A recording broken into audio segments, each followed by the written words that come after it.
자, 이제 자선의 자세로 들어갑니다. 자, 허리는 좀 펴시고, 요 정수리를 가지고 천장을 밀어 올리시고, 턱은 살포시 당기시고, 그리고 눈은 반점 뜬다 그랬어요. 반개, 반점 뜨고 코끝을 내려다보면은 저 아래 한 1m, 2m, 3m 정도 내려다봅니다. 그리고 혀는 윗입 천장에 딱 갖다 붙이십시오. 우리가 입을 벌리고 앉아있다든가 누워서 있을 때 굉장히 우리 몸에 에너지가 빠져나가 버립니다. 입을 다물고 있어도 빠져나가는데 혀를 입 천장에 딱 갖다 붙이고 있으면은 빠져나가는 힘이 아주 미약합니다. 그래서 자선할 때 혀를 윗입 천장에 딱 갖다 붙이는 것이 우리 몸의 기운을 축적하기 위해서 그런 겁니다. 그리고 또 손을 딱 벗겨 정인을 만들어 가지고 단전에 딱 갖다 놓으십시오. 미리 딱 붙여놔야 됩니다. 붙여 놓으시고 엄지손가락을 살포시 붙여 놓으십시오. 붙여 놓는데 힘을 너무 많이 주지 말고 자연스럽게 붙여 놓으십시오. 그런데 이 자기가 엉뚱한 생각을 하고 있다든가 내가 졸음이 오면은 이 엄지손가락이 벌어져 버립니다. 자기도 모르게. 그 나중에 전개하다가 아래를 싹 내려다보면은 엄지손가락이 이렇게 딱 붙어 있으면은 아, 내가 집중이 잘 되고 있구나. 이게 자기가 자신도 모르게 딱 벌어져 있으면은 아, 내가 엉뚱한 망상을 피하구나. 혹은 혼침에 빠졌구나. 이렇게 생각하면 됩니다. 혼침이라는 것은 자기도 모르게 졸음에 빠지는 거죠. 망상이라는 것은 우리가 생각하는 잡념을 망상이라 합니다. 참선하는 집안에서는 잡념이라든가 번뇌를 다 망상이라 그럽니다. 그러니까 일념으로 들어가야 되는데 이제 이목구를 하다 보면은 그것이 자꾸 집중하다 보면 이목구가 되는데 일념이 되는데 그래서 화두를 주는 것이 일념으로 들어가는데 가장 지름길이 되고 도움이 된다 해가지고 그렇게 화두를 줬던 겁니다. 그런데 처음 오신 분들은 잘 안 되잖아요. 잘 안 될 때 호흡을 거꾸로 쉬어 내려오면은 굉장히 뇌파가 다운돼 가지고 집중이 잘 됩니다. 내가 아무리 화두를 들라 해도 망념이 많고 잡념이 많을 때는 숫자를 10부터 하나까지 쫙 그리면서 그렇게 쉬어 내려와 가지고 1까지 딱 내려왔을 때 그때 이제 이목하고 들어가면 됩니다. 여러분 이 해보세요. 더 크게 해보세요. 이 하는 그 자체가 여러분 마음 자리잖아요. 여러분 마음이 있으니까 이 하고 따라 했지 않습니까? 그러니까 이 하는 이것이 내 마음 자리인데 내 마음 자리에서 이 자를 했으니까 이 하는 이것이 무엇인고 이렇게 들어가면은 확실한 저기 저 성부전 벽화에 보면은 소를 찾아가는 목동이 있는데 발자국을 찾아가다가 나중에 꼬리를 붙들고 씨름을 하다가 소를 길들여 가지고 타고 태평가를 부르면서 돌아오는 그런 그림이 있습니다. 그 시부도를 하는데 그것이 바로 우리 마음 찾는 과정을 그린 거예요. 소는 우리 마음이고 목동은 내 자신인 겁니다. 그래서 처음에는 이제 발자국으로 따라가는 것은 이목구 이 하는 이것이 무엇이고 이렇게 찾다가 나중에 이제 그래 안 해도 이 무엇인고 이것이 이제 몇 분 호흡 한 번에 처음에는 하나씩 하는데 나중에는 한 3번에 한 번씩 해도 된다는 거예요. 그러다 보면 한 번 하고 나면은 익숙해져 가지고 아침에 일어나서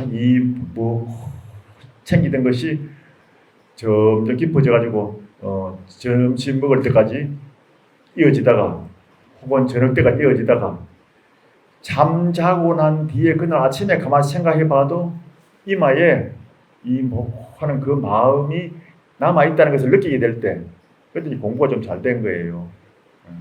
그러니까 여러분들 이거는 집중을 해서 계속해서 연습을 해야 됩니다. 어머니들이 뜨개질 할 때 처음에는 막 올이 틀리잖아요. 그런데 숙 달 되면 어떻게 됩니까? TV 드라마를 보면서도 안 보고도 막 뜨잖아요. 그와 같이 화두를 그렇게 챙겨나가고 길들이면은 아주 쉽게 잘 된다는 거예요. 자, 구령을 따라 합니다. 시선은 코끝을 내려봅니다. 허리를 쭉 펴고 허리를 쭉 펴고 온몸의 기운을 다 풀어버립니다. 온몸의 기운을 다 놓아버립니다. 그러면 자연스럽게 몸의 중심이 아랫배가 됩니다. 아랫배에서 자연스럽게 호흡이 일어납니다. 조용히 마시고 천천히 내쉽니다. 마음은 고요합니다. 몸은 편안합니다. 오직 간절한 마음 하나, 이 몸뚱이 끌고 다니는 이것이 무엇인고, 이 무엇인고, 이 의심 하나 말고는 아무것도 없습니다. 이 목과 계속 붙들고 집중해서 나아갑니다. 생각이 흐트러지면은 또 이목, 호흡을 마시고 내쉴 때도 계속 그때 이목합니다.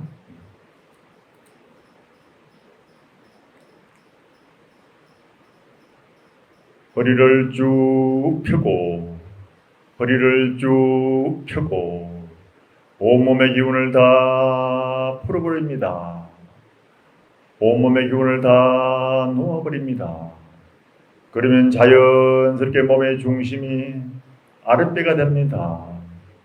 아랫배에서 조용히 호흡이 일어납니다. 천천히 마시고 조용히 내쉽니다. 마음은 고요합니다. 몸은 편안합니다. 오직 간절한 의심 하나, 이 몸뚱이 끌고 다니는 이것이 무엇인고, 이 무엇인고, 이 의심 하나 말고는 아무것도 없습니다. 마음을 텅 비워버립니다. 이 무엇인고, 호흡을 마시고 내쉴 때마다 이 무엇인고 하고 챙겨갑니다.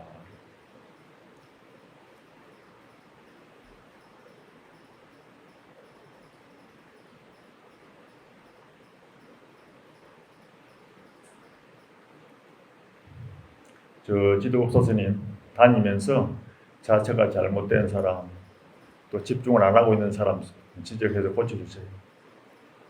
자선 시간에 책을 보고 있으면 안 됩니다.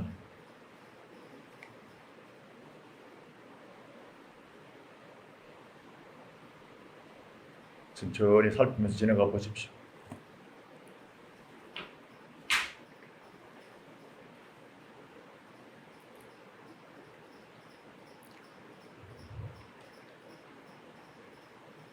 허리를 쭉 펴고 허리를 쭉 펴고 온몸의 기운을 다 풀어버립니다. 온몸의 기운을 다 놓아버립니다. 그러면 자연스럽게 몸의 중심이 아랫배가 됩니다. 조용히 마시고 천천히 내쉽니다. 마음은 고요합니다. 몸은 편안합니다. 오직 간절한 의심 하나, 이 몸뚱이 끌고 다니는 이것이 무엇인고, 이 무엇인고, 이 하는 이것이 무엇인고, 이 의심 하나 말고는 아무것도 없습니다. 마음을 텅 비워버립니다. 마시고 내쉴 때마다 이 무엇인고 하고 간절히 의심을 챙겨갑니다.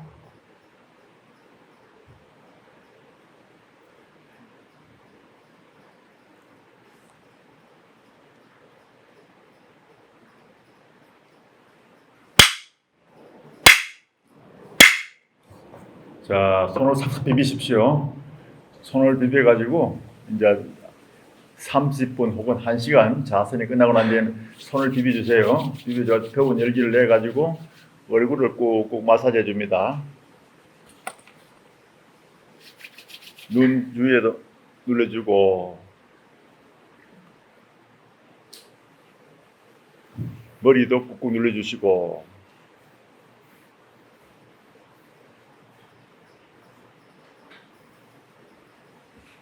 자, 이번에는 또 어깨를 돌려줍니다. 반대로 돌려주시고, 좌우로 몸도 흔들어주시고,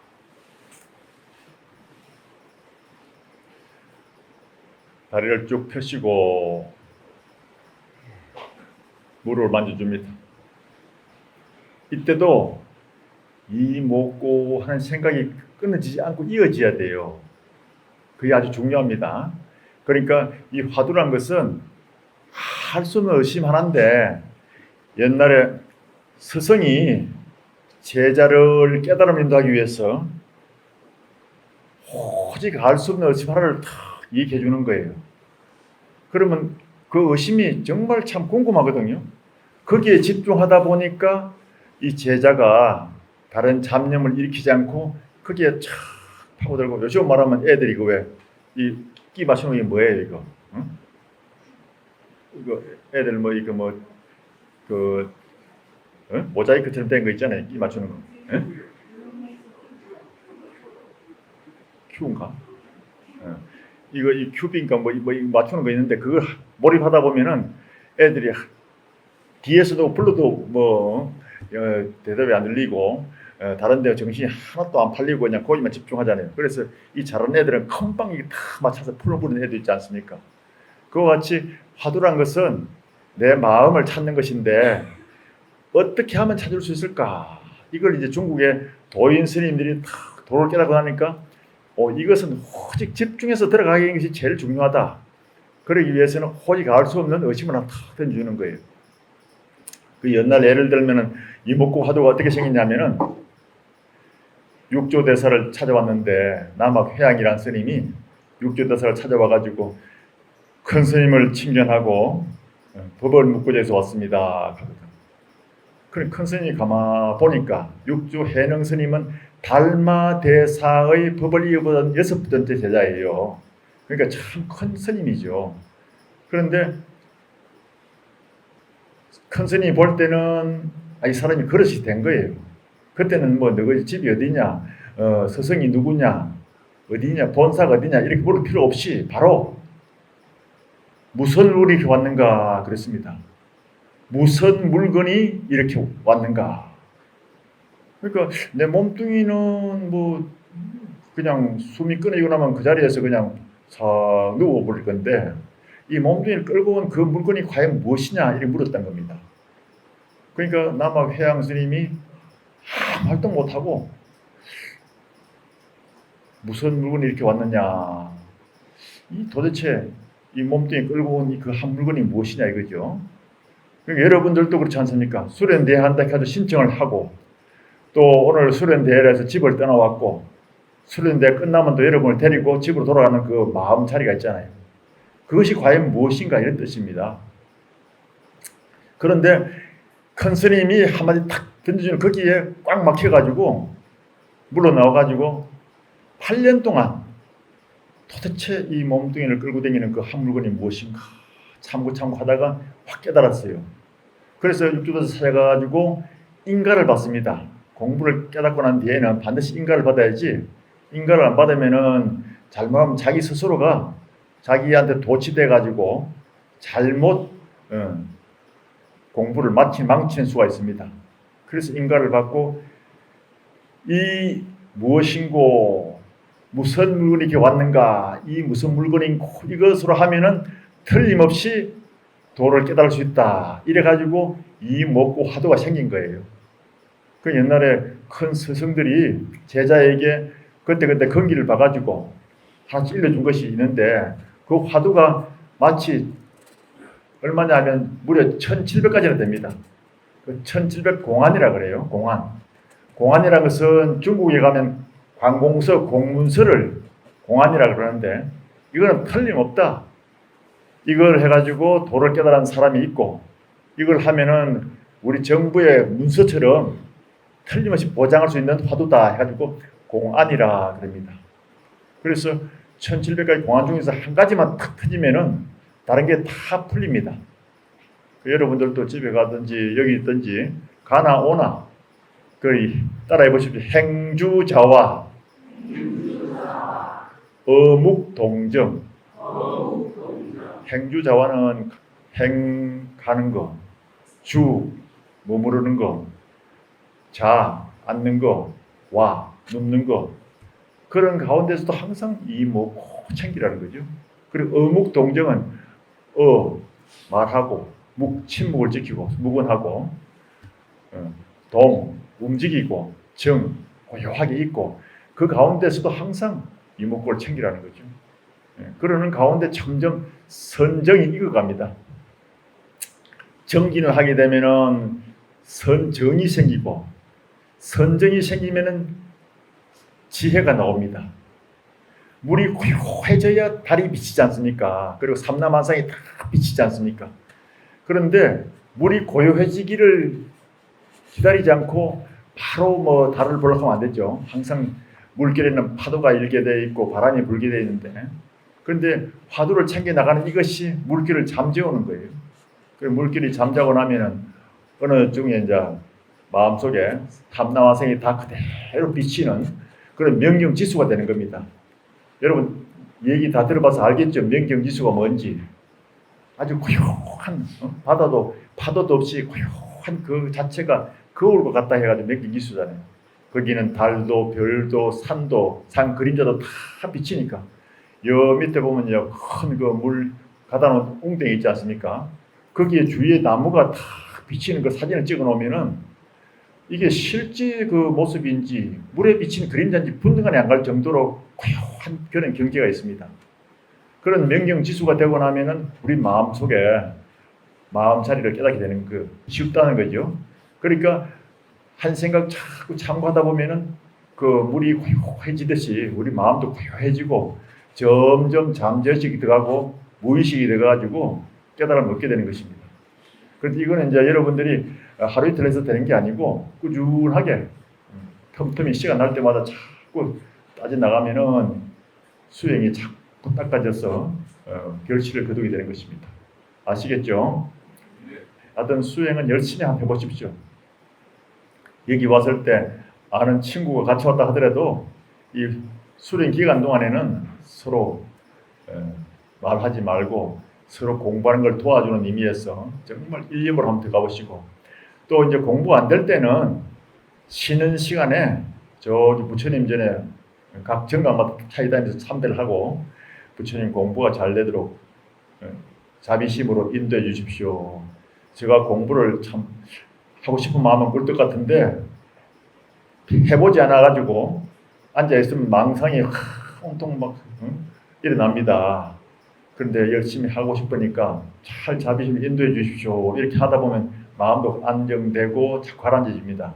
그런데 자기 스스로가 인내심을 가지고 한다 하더라도 불보살님께 서원을 세우고 발언을 한 사람들이 더 큰 힘을 얻어서 공부를 잘하게 되어 있습니다. 그 옛날에는 저 박물관에 가보면은 그 자료에 보면은 뭐 절에 이렇게 시주한 작은 종을 보더라도 그렇고 향로를 보더라도 다 발언이 적혀 있어요. 내 암흑의 불자가 이 향로를 만들어서 부처님 전에 올리니까 원성불 도중생, 원컨대 성불하여서 많은 중생을 제도하기를 기원합니다. 이런 그 원이 있습니다. 그런 원이 있어야 공부도 잘 되고 수련에 무마히 마칠 수 있고, 또 집에 가서도 어려운 그런 속에서도 연꽃처럼 피어날 수 있는 끈기가 생기는 겁니다. 연꽃이 진흙 속에 크지 않습니까? 그런데 우리 살아가는 사바 세계를 오탁악시한다 하면은 거기에서 내 마음 공부하는 이 자체가 연꽃처럼 피어난다 생각하면 틀림없습니다. 그렇게 해서 수행을 잘 하시길 바랍니다. 아시겠죠? 따라해 보십시오. 이 먹고 따라하는 그 자체가 여러분 마음 자리잖아요. 그러니까 이 먹고 하는 이것이 무엇인가? 이 해보세요. 이 하는 그 자체가 여러분 마음이에요. 이렇게 한 이것이 무엇인가? 이렇게 자꾸 의심을 파고 들어가야 됩니다. 어떻게 파고드느냐? 화살을 쏘았을 때 화살이 쭉 날아가잖아요. 주위에 먼지가 묻을 틈도 없고 팔이나 그런 게 묻을 시간도 없이 팍 날아가듯이 그렇게 일념으로 들어가야 된다는 거죠. 그래서 옛날 큰 스님은 공부할 때 이 화두를 드는 것을 천길 낭떠러지에서 기와장을 탁 틀어들었을 때 그 가속도로 싹 내려갈 때 그걸 비유했습니다. 그러하면 거기에 먼지 앉을 택이 없다. 내가 이목구를 열심히 하다 보면은 잡념이 일어난다 하더라도 거기에 신경 쓸 기럴도 없다. 오직 일념으로 이목구를 챙겨 나가거라 그럽니다. 그런 것이 옛날 큰 선생님들의 가르침이니까 여러분들도 4박 5일간 자기 자신과의 싸움이에요. 그리고 자기 자신과 싸움에서 애쓴만큼 또 큰 보람도 있습니다. 열심히 잘하시기 바랍니다. 마치겠습니다. 그리고 오늘 참 이제 낯선 곳에 오셔가지고 취침 시간이 돼가지고 주무실 때 잠이 잘 안 올 거예요. 왜냐? 이 뇌파가 산란해서 그렇습니다. 주위에 환경이 바뀌니까 마음이 들떠가지고 산만해서 그러니까 그때는 이목구가 잘 안 돼요. 누워서. 그때는 숫자를 거꾸로 10부터 하나까지 세든지 100부터 하나까지 세면서 숫자를 마음으로 상상을 하십시오. 그러면은 집중이 돼가지고 숫자를 그리고 100, 99, 98, 97 이렇게 쫙 숫자를 그리면서 상상으로 그리면서 칠판에 그리듯이 그리면서 쫙 내려오면은 한 80까지 내려오면 다 잠을 자게 됩니다. 왜냐? 내 마음이 쫙 가라앉아지는 거예요. 내 파가 다운되는 겁니다. 그리고 오늘 마지막으로 내가 잠 잘 드는 방법 가르쳐 줬으니까 잘 마치고 좋은 결실을 거두고 선근을 듬뿍 담아가기 바라겠습니다. 감사합니다.